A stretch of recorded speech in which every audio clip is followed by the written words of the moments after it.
தமிழ் தேசிய இனத்தின் ஒற்றை குறியீடாம் என் பேரன்புக்காரர் என் பெரியப்பா செந்தமிழன் சீமான் அவர்களுக்கும் அன்பு நிறைந்த வணக்கம். நும்நாடு யாதனில் தமிழ்நாடு என்றல் என்று இளம்பூரனார் பாடுகிறார். வடவேங்கடம் தென்குமரி ஆயிடை தமிழ் கூறும் நல்லுலகம் தொல்காப்பியம் பாடுது. இது நமக்கு தெரியும். கற்றறிந்த சான்றோர்களுக்கு தமிழ்நாடுனா என்ன அப்படின்னு தெரியும். வடவேங்கடம்னா வடக்கே உள்ள எல்லை பகுதி, குமரினா நமக்கு தெரியும். அப்படி கற்றறிந்த சான்றோர்கள் புரிந்து கொள்ளும் வகையில் எழுதப்பட்ட இலக்கியங்களுக்கு மத்தியில் ஒரே ஒருவன் பேரன்பு கொண்டு எழுந்தானே அன்பானவர்களே, செந்தமிழ் நாடென்னும் போதினிலே இன்பத்தேன் வந்து பாயுது காதினிலே. வெறும் நாடுன்னு சொல்லல, வெறும் தமிழ்நாடுன்னு சொல்லல, செந்தமிழ். செந்தமிழ் நாடு என்றால் என்ன? செம்மையான நாடு. உன் நாட்டினுடைய பெயரை உச்சரிக்கின்ற பொழுதே உன் காதில் தேன் வந்து பாயுதடா என்று ஒருவன் எழுதியிருக்கிறான் என்றால் அவன் எவ்வளவு பேரன்பு கொண்டு இந்த தாய் நிலத்தை நேசித்திருப்பான் என்று நாம் புரிந்து கொள்ள வேண்டும். அடுத்ததாகத்தான் சொல்லுகிறார், வேதம் நிறைந்த தமிழ்நாடு. எப்படி சொல்றார்? வேதம் நிறைந்த தமிழ்நாடு, உயர் வீரம் செறிந்த தமிழ்நாடு. வேதம்னா உடனே வந்துருவாங்க திராவிட கும்பல், பார்த்தீங்களா? பார்ப்பனியத்தினுடைய வேதங்களை பத்தி இல்லை, தமிழர்களினுடைய மறைகள், தமிழர்களினுடைய மறைகள் நிறைந்திருந்த மண். அப்படி என்ன மறை உங்ககிட்ட இருக்கு? 8 தொகை, 10 பாட்டு, 11 கீழ்கணக்கு, 11 மேல் கணக்கு, இலக்கண நூல்கள் எல்லா மறையும் வைத்திருந்த இனமடா நாங்கள். எங்களுக்கு எல்லா மறையும் இருக்கு. உயர் வீரம் செறிந்த தமிழ்நாடு. வீரம்னா உலகத்திலேயே ஒரே ஒரு இனம்னா தமிழ்நாடு. அப்படியே பிறந்த இந்த மண்ணை பெருமை கொண்டு பாடுறார். காதல், நல்ல காதல் புரியும் அரம்பையர் போல் இளம் கண்ணீர் சூழ்ந்த தமிழ்நாடு. காதலுக்கு இலக்கணம் வகுத்தவன் தமிழன். அந்த நிலத்தில் வாழக்கூடிய மங்கைகள் எல்லாம் கன்னிகளாக இருப்பாங்க. என் தேசத்தின் பெண்கள் எல்லாம் இப்படி இருப்பார்கள் என்று போற்றி போற்றி பாடுறான். அதற்கு பிறகுதான் வர்றாரு முக்கிய இடத்துக்கு. எப்படி? காவிரி தென்பண்ணை பாடாறு தமிழ் கண்டதொரு வகை பொருணை நதி. இத்தனை வகையான ஆறுகள் ஓடிக்கொண்டிருந்த நிலம் இந்த நிலம். அதற்கு பிறகாக சொல்றார், காவிரி தென்பண்ணை பாடாறு தமிழ் கண்டதொரு வகை பொருணை நதி என மேவி ஆறு பலவோட திருமேனி செழித்த தமிழ்நாடு. மேனினா உடல். அப்படி என்றால் தமிழ்நாடு முழுவதும் செழித்திருந்த நிலமாக இருந்திருக்கு அப்படின்னு பாரதியார் பாடுறார். கல்வியில் சிறந்த தமிழ்நாடு, உயர் கம்பன் பிறந்த தமிழ்நாடு. கல்வியில எப்படிப்பா சிறந்து போச்சு?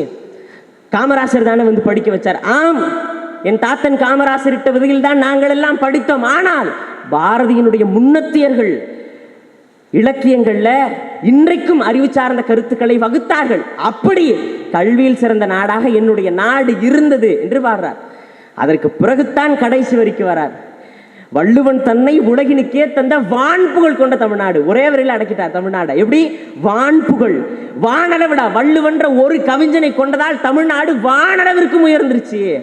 வானை நாம் அளக்க முடியாது, வானத்தினுடைய அளவு என்ன நமக்கு தெரியாது. ஆனாலும் வான்புகழ் கொண்ட தமிழ்நாடு. அடுத்தது, நெஞ்சை அள்ளும் சிலப்பதிகாரம் என்றோர் மணியாரம் படைத்த தமிழ்நாடு. சிலப்பதிகாரத்தையும் போற்றார், எல்லாத்தையும் போற்றார். அப்போ ஒரு நாடுனா மொழி இருக்கணும், வீரம் இருக்கணும், காதல் இருக்கணும், வளம் இருக்கணும், அவர்களிடத்தில் நல்ல இலக்கியம் இருக்கணும், அந்த இலக்கியத்தை வகுத்து தந்த நல்ல கவிஞர்கள் இருக்கணும். ஒரு நாடுனா இப்படிதான் இருக்கணும். தமிழ்நாட்டை போட்டி போட்டி பாடிய பெரும்பாவலன் தான் பாரதி என்கின்ற பாவலன். ஆனால் இதற்கு நேர் எதிராக நின்ற கொடுஞ்சனியன் தான் ஈவே ராமசாமி நாயக்கர். ராமசாமி தான். எப்படி தம்பி, பெரியார் தானே சாதி ஒழிப்புக்காக பேசினார் அப்படின்னாரு. கிடையவே கிடையாது. நாயக்கர்கள் நாமம் சாத்தப்படுகிறார்கள். எப்படி? நாயக்கர்கள் நாமம் சாத்தப்படுகிறார்கள் என்று எண்ணி வருத்தப்பட்ட ஒருவர் உங்களுக்கு சாதி ஒழித்த தலைவராக தெரிகிறார். ஆனால் சாதிகள் இல்லையடி பாப்பா என மழலைகள் எண்ணத்தில் விதைத்த ஒருவர் உங்களுக்கு எப்பரா சாதி தலைவர், எப்படி சனாதனவாதியாக தெரிவார்? அப்படி என்றால் பாட்டன் பாரதி தான் எங்களுக்கு ஈவேரா, என்னைக்கும் ராமசாமி தான் சொல்லுவான். அதுலயும் வள்ளுவன் தன்னை உலகினுக்கே தந்த வான்புகழ் கொண்ட தமிழ்நாடுன்னு பாடிடுறாரு. அப்ப இதுல பெரிய மன துன்பம் அடைந்தது யாருன்னா பெரியார் தான். அப்ப என்ன கேட்டாங்க, பெரியார் வந்து என்ன பண்ணிடுறாரு, திருக்குறளை எதோட ஒப்பிடுறாரு அப்படின்னா மனத்தோட ஒப்பிடுறாருன்னு பேசிட்டாங்க. அதோட நிறுத்திருந்தா கூட பரவாயில்லைங்க. திருவள்ளுவர் வந்து பகுத்தறிவு கருத்துக்களை கற்பிக்கல. எப்படி?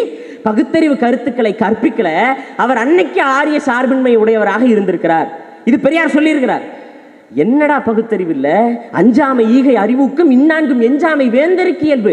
முறை செய்து காப்பாற்றும் மன்னவன் மக்களுக்கு இறை என்று வைக்கப்படும். குடிதலில் கோலோச்சு மாநில மன்னன் அடிதலில் நிற்கும் உலகு. ஒரு மன்னவன் எப்படி ஆளணும், அவன் நன்னாட்சி புரிந்தால் மக்கள் அவனை எப்படி கொண்டாடுவார்கள்? பகுத்தறிவுடா, பகுத்தறிவு. மோப்ப குலையும் அனுச்சம் முகத்திருந்து நோக்க குலையும் இருந்து. உன் வீட்டிற்கு வரக்கூடிய விருந்தாளிகளிடத்தில் நீ முகம் சுளிக்க கூடாது. அப்படி சுளித்து விட்டால் எப்படி அனிச்சமலர் வாடிவிடுமோ அதுபோல உன் விருந்தினர் முகமும் வாடிவிடும்னு வள்ளுவன் சொல்லிட்டார். அறம் பொருள் இன்பம்னு வகுத்து தமிழர்கள் எப்படியெல்லாம் இருக்கணும், யார் கூட எல்லாம் சேர்ந்திருக்கணும், எப்படியாப்பட்ட நட்பை பாராட்டணும், எப்படியாப்பட்ட நட்பை பாராட்டக்கூடாது என்றெல்லாம் பாடிய திருக்குறள் திருவள்ளுவர் உங்களுக்கு பகுத்தறிவற்றவர்களாக தெரிகிறார் என்பதால் உங்களோட மூளையை உண்மையிலேயே பரிசோதனை பண்ண வேண்டிய கட்டாயத்தில் நாம் இருக்கிறோம். உண்மையிலேயே பெரியார் அப்படின்றவர் எப்படி இருந்தார் அப்படின்னா, தமிழர் அப்படின்னு நாம ஒரு ஓர்மைக்குள்ள செல்லும் பொழுதெல்லாம் அதை தடுத்தவர் பெரியார். முதல் கட்ட போராட்டம் வெற்றி நிலைக்கு போது. இந்திய எதிர்ப்பு போராட்டம். உடனே போய் ஆதரவு தெரிவித்தார். அடுத்து 2வது கட்ட போராட்டம் 1965 நடக்குது. 1965 நடந்த அந்த போராட்டத்தை ஈவே ராமசாமி அவர்கள் எதிர்க்கிறார். எதிர்ப்பதற்கு என்ன காரணம்னு பார்த்தா, வர்றவன் பூரா தன் இந்தி திணிப்பிற்கு எதிராக போராடிய எல்லா தமிழனுக்குள்ளாக தமிழ் உணர்வு என்பது அப்படியே அலை போல பாய்ந்து கொண்டே வருவது. அதை சகித்துக் கொள்ள முடியாத ஈவே ராமசாமி நாயக்கர் என்ன தெரியுமா சொல்றார்? இந்திய எதிர்ப்பு போராட்டம் என்பது ஒரு காலித்தனம் பதிவு செஞ்சிருக்கிறார். அது மட்டும் இல்லாது அந்த போராட்டத்தில் பங்கெடுத்த மக்களை சுட்டுக் கொள்ளணும்ன்ற அளவிற்கு ஒருவர் நயவஞ்சகராக இருந்தால் அவர் எப்பரா தமிழினத்திற்கு தந்தையாக இருக்க முடியும்? எப்படி இருக்க முடியும்? தமிழ்நாடு தமிழருக்கே அப்படின்ற ஒரு கோரிக்கையை வைக்கிறார். பிறகு என்ன பண்றார் அப்படின்னா, அதே கோரிக்கையை மாத்துறார். என்னன்னு? திராவிட நாடு திராவிடருக்கே அப்படின்ற ஒன்றை மாத்திடுறார். அதற்கு என்ன அவர் காரணம் வைக்கிறார் அப்படின்னா, தமிழரசு, தமிழர் ராஜ்யம், தமிழர் கட்சி என்றெல்லாம் வந்தால் நம்முடைய செயல்கள் பாதிப்புக்கு உள்ளாகும். ஆதலால் தமிழர் என்று பேசுபவர்கள் கருங்காலிகள், பித்தலாட்டக்காரர்கள் என்று பதிவு செய்கிறார். அதற்கு நம்முடைய தாத்தா கியாபே விஸ்வநாதன் விடுதி பதில் சொல்றார். ஏன் நீ கேரளாவில் போய் சொல்ல வேண்டியதானே? கேரள மக்கள், கேரள மண் என்று பேசுபவர்களை கேரள கருங்காலிகள் என்று சொல்லலாமே, கர்நாடகாவில் போய் சொல்லலாமே. ஆனா சொல்ல மாட்டீங்க. அப்ப அந்த கருத்தை உடனே திரும்ப பெறுங்க அப்படின்னு அன்னைக்கே ஈவே ராமசாமியை செருப்பால் அடித்த ஒரு தாத்தா நம்முடைய தாத்தா கியாபே விஸ்வநாதன் தான். உடனே அது எப்படிங்க, பிராமண கடப்பாறையை கொண்டு திராவிட கோட்டை இடிச்சிட முடியுமா? இடிச்சிருவாரா சீமான்? சரி, உனக்கு என்ன சிக்கல்?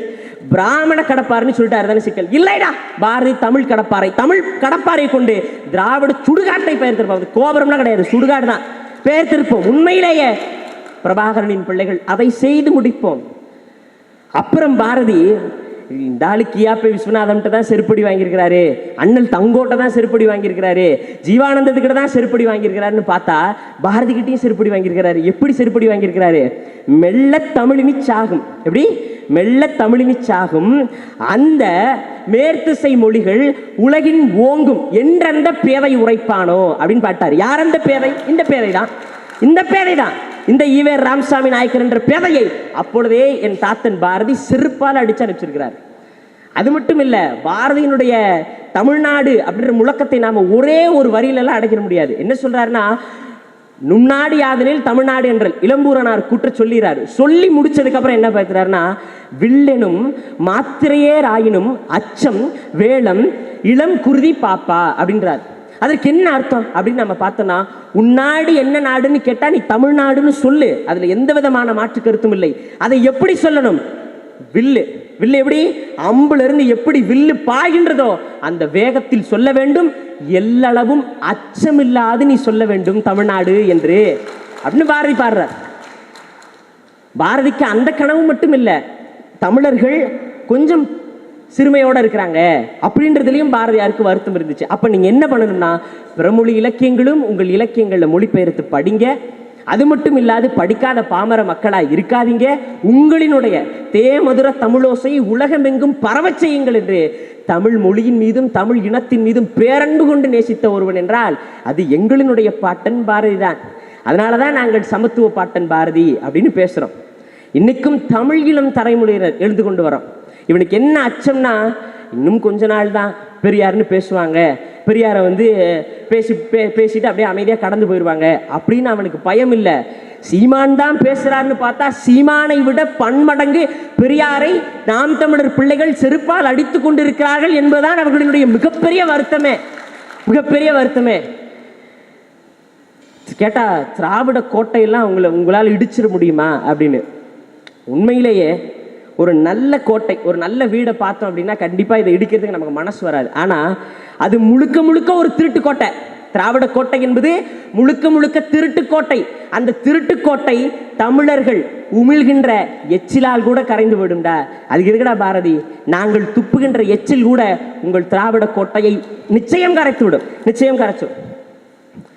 அதனால் பேரன்பு மிக்க என் பெற்றோர்களே, இந்த சமத்துவ பாட்டன் பாரதி, இந்த கருத்தரங்கம் அப்படின்றது சாதாரண கருத்தரங்கம் இல்லை. கேட்டால் சொல்லுவாங்க, பெரியார் செத்து போயிட்டாரு, செத்து போனதுக்கப்புறம் இப்பயுமே பேசிக்கிட்டே இருக்கீங்களே, அவரை பேசு பொருளாகவே இருக்கிறாரு அப்படின்னு சொல்லுவாங்க. எங்களுக்கும் ஒரே வருத்தமாக தான் இருக்குது. செத்த பணத்தை திருப்பி கொடுறது எங்களுக்கும் வருத்தமாக தான் இருக்குது. அதனால் என்ன பண்ணியாச்சுன்னா, இந்த கருத்தரங்கம் என்பது அந்த பிணத்திற்கு இறுதி சடங்கு கருத்தரங்கம். மீதி கருமாதியெல்லாம் வந்து என் பெரியப்பா வந்து பெரியாரை போட்டுரும் அப்படின்ற கூட்டத்தில் பார்த்துக்குவார், கண்டிப்பாக பார்த்துக்குவார்.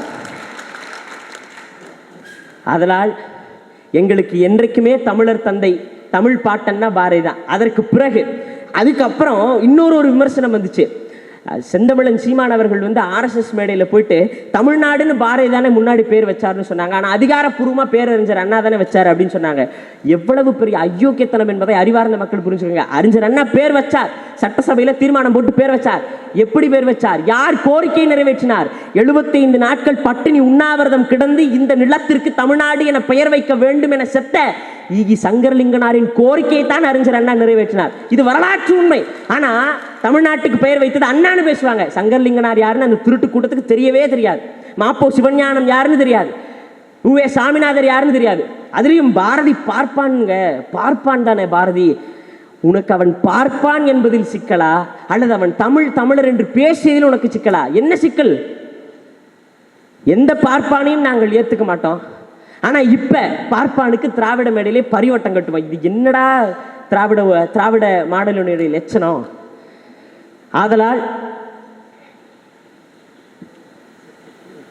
ஆதலால் பேரன்பு கொண்ட தமிழ் மக்களே, பாரதியாரினுடைய புகழை நாம் போற்றுவோம்.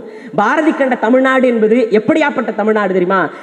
தமிழர்கள் எல்லோரும் ஓர்மையோடு இருக்க வேண்டும். சாதிப்பற்று இல்லாது, மதப்பற்று இல்லாது, மொழிப்பற்றோடு இருக்க வேண்டும். நம் நாட்டினுடைய இயற்கை வளங்கள் எல்லாம் செழிப்பாக வாழ வேண்டும். எல்லா உயிர்களையும் தமிழர்கள் பேரன்பு கொண்டு நேசிக்க வேண்டும் என அவன் கண்ட அந்த தமிழ்நாட்டை பிரபாகரனின் பிள்ளைகள் கட்டமைப்போம் என்ற உறுதிப்பாட்டை ஏற்றுக்கொள்வோம்.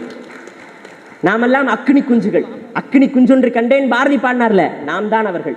ஆதலால் பாரதியினுடைய பெரும்புகள் வாழ்க. ஈவே ராமசாமி நாயக்கர் செத்து ஒழிக. நன்றி, வணக்கம். நாம் தமிழர். வைக்கம் போராட்ட